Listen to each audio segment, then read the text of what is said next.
secundum multitudinem miseratiorum tuarum,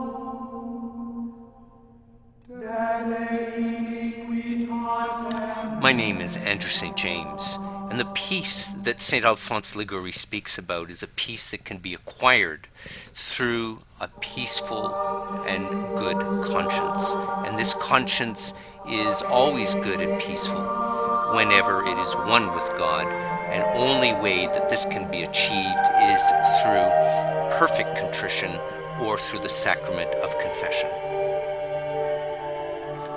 In this episode entitled The Conscience, I want to explore what happens to the conscience when the individual deviates from a good and virtuous life. Are we witnessing a rising prevalence of individuals that are troubled by a greater remorse of conscience?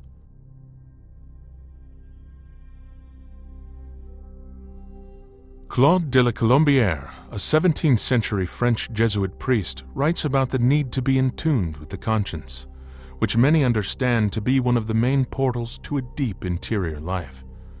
But de la Colombière does not mince words in regard to the harshness of that conscience that stings when we go astray.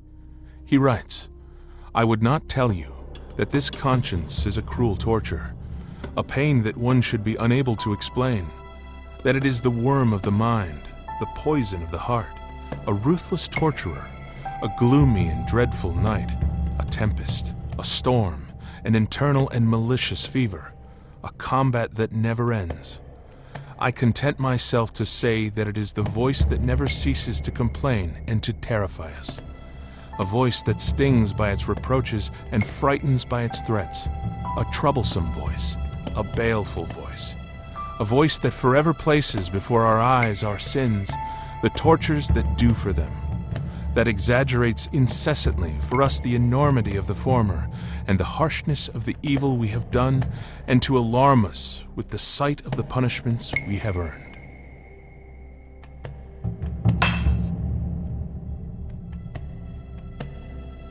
If indeed this is what the conscience does when we falter from the virtuous paths, then is it not surprising that we should rely on medication to quell this tempest that rages from within?